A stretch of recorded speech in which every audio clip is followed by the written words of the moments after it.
In this video, I'm going to show you how to specify your preferred payment method. So right now I'm just looking at the page after signing up for an Amazon affiliate account.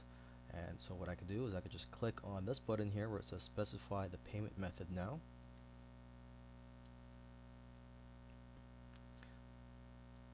Okay, and I get brought to this page where it asks for my tax information.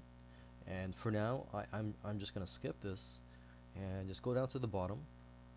And so you have three options here on how to get paid. You can get paid through an Amazon gift certificate, or you can get paid through direct deposits to your bank account, or you can get paid by check. So for now, let's just select pay by check.